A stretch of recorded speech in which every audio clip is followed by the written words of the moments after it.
किस शाप के कारण माता देवकी के 6 पुत्र कंस ने मारे थे, पूर्व जन्म की कहानी। जय श्री कृष्णा मित्रों, स्वागत है आप सभी दर्शक भाइयों का एक बार फिर से हमारे YouTube चैनल दर्पण ज्ञान गंगा में। प्रिय दोस्तों, आज इस वीडियो में लेकर के आए हैं आपके लिए बहुत ही एक रहस्यमयी और नई जानकारी, जिसमें आप जानेंगे कि माता देवकी के जो 6 पुत्र थे वह पूर्व जन्म में कौन थे। ये तो दोस्तों आप जानते ही हैं कि माता देवकी के जो 6 पुत्र थे, जो भगवान कृष्ण के बड़े भाई थे, जिन माता देवकी के जिन 6 पुत्रों का वध कंस ने किया था, तो वह माता देवकी के 6 पुत्र पूर्व जन्म में कौन थे और कंस ने उनका वध क्यों किया था, उन्हें क्यों मारा था, इस बारे में आपको बताने का प्रयास करेंगे कि उन 6 पुत्रों के लिए श्राप लगा हुआ था या कोई और कारण था। आइए दोस्तों, बहुत अच्छी जानकारी है इस वीडियो में। आपसे निवेदन है कि आप हमारी इस वीडियो के लिए शुरू से अंत तक ही देखें और इस जानकारी के लिए शुरू से अंत तक ही सुने। शायद आपके लिए ये नहीं मालूम होगा कि ये 6 पुत्र कौन थे, कंस ने क्यों मारे थे। तो आइए दोस्तों, इस वीडियो में हम आपको बताने की कोशिश करते हैं। आप वीडियो की समाप्ति होने तक हमारे चैनल पर बने रहें और यदि आप हमारे चैनल पर नए मेहमान दर्शक बनकर के आए हैं तो आप हमारे चैनल को भी सब्सक्राइब कर लें और बेल आइकन घंटी को भी अवश्य दबा दें, क्योंकि आपका एक सब्सक्राइब करना हमारे लिए बहुत महत्व रखता है।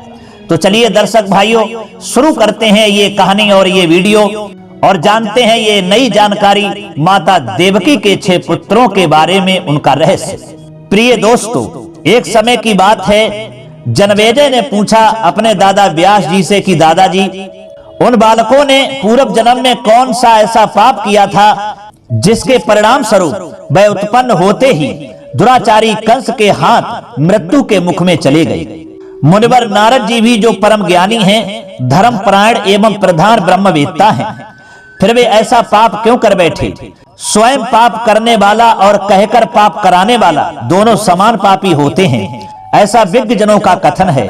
तो फिर नारद मुनि ने दुराचारी कंस को इस घोर पाप कर्म में प्रवृत्त होने के लिए क्यों प्रेरणा दी, इस विषय में मुझे महान संदेह हो रहा है। अतः आप ये बताने की कृपा करें कि किस कर्म विपाक से बालक की तुरंत मृत्यु हो गई। दोस्तों, तब व्यास जी कहते हैं कि नारद जी की झूठ बोलने में कभी प्रवृत्ति नहीं होती। वे बड़े सत्यभाषी एवं पुण्य आत्मा पुरुष हैं। देवताओं के कार्य साधन में वे सदा संलग्न रहते हैं। इसी से उत्पन्न होते ही उन्होंने देवकी के 6 पुत्रों को मरवा डाला। आइए अब बताएं उन बालकों के बारे में कि वे मरणशील बालक षडगर्भ नामक देवता थे। साप के कारण उनका निधन निश्चित था, अतएव वे मर गए। हे राजन, उनके साप का कारण भी कहता हूं, सुनो। स्वाम्भव मनवंतर की बात है। ये 6 मुनिवर मारीच के महान बलशाली पुत्र थे। मारीच की उर्ड़ा नामक पत्नी के गर्भ से इनका जन्म हुआ था। ये धर्मशास्त्र के प्रकांड विद्वान थे। एक समय की बात है, ब्रह्मा जी की किसी बात को देखकर इन मारीच कुमारों को हंसी आ गई। तब ब्रह्मा जी ने उन्हें शाप दे दिया, तुम यहाँ रहने योग्य नहीं हो, धरातल पर जाकर दैत्य योनि में जन्म धारण करो। हे राजन, वे ही षडगर्भ कालनेम नामक दैत्य के पुत्र हुए थे। अगले जन्म में हिरण्यकश्यप के पुत्र बनकर इन्हें जगत में आना पड़ा था, परंतु इनका पूर्व ज्ञान अभी बना हुआ था। अतः पूर्व जन्म के शाप से भयभीत होकर उस जन्म में ये शांति पूर्वक सावधानी के साथ तपस्या करने लगे। तब इन षडगर्भ पर प्रसन्न होकर ब्रह्मा जी वर देने को प्रस्तुत हो गए। ब्रह्मा जी बोले, हे महाभागो, तुम मेरे कृपा पात्र पौत्र हो। पूर्व काल में मैंने तुम्हें शाप दे दिया था, किंतु अब मैं तुम पर प्रसन्न हूं, तुम अभीष्ट वर मांग लो। दोस्तों, तब व्यास जी कहते हैं कि ब्रह्मा जी के वचन सुनकर षडगर्भों का मन प्रसन्नता से भर गया। वे अपना कार्य सिद्ध करने में तत्पर तो थे ही, अतः सबने अपना अभिलषित वर मांग लिया। षडगर्भों ने कहा कि हे पितामह ब्रह्मा जी, यदि आप प्रसन्न हैं तो हमें यथेष्ट वर देने की कृपा करें।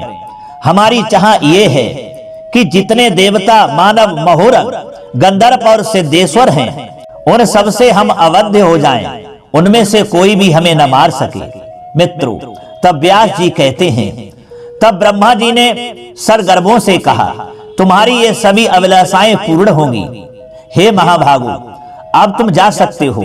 मेरी बाणी अमोघ है, इसमें संशय नहीं करना है।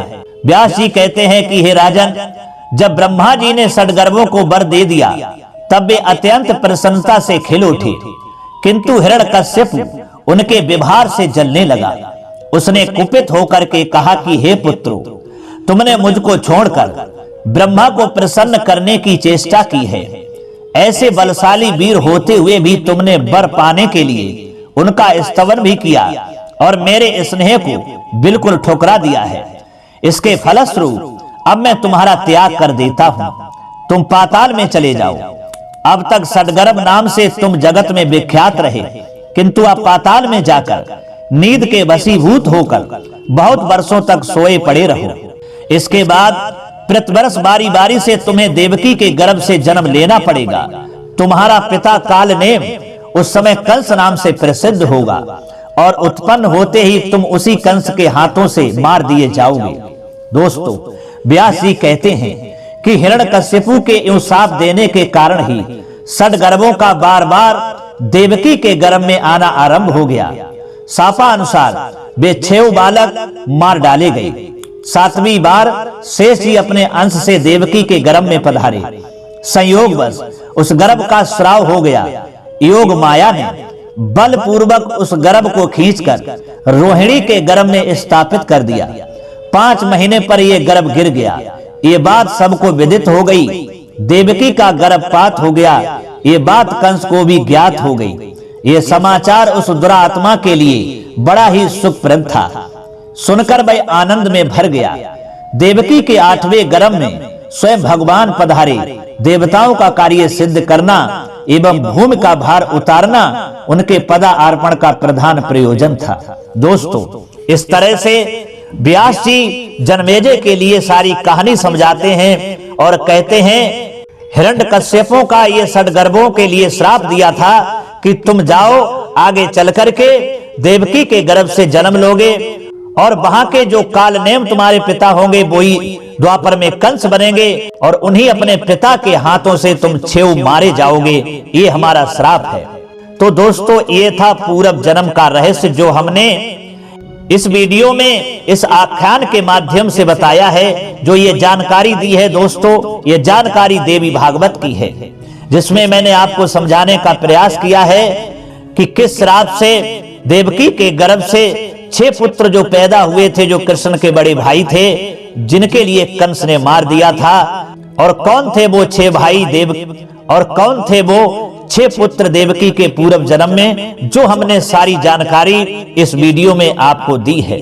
तो दोस्तों, अगर ये हमारी जानकारी और ये देवकी के 6 पुत्रों के बारे में जो हमने रहस्य बताया है, उनके पूर्व जन्म का और उनके मरने का जो रहस्य बताया है, वो आपको कैसा लगा? अगर आपके लिए समझ में आया है, अच्छा लगा है, तो हमें कमेंट बॉक्स में जरूर बताना।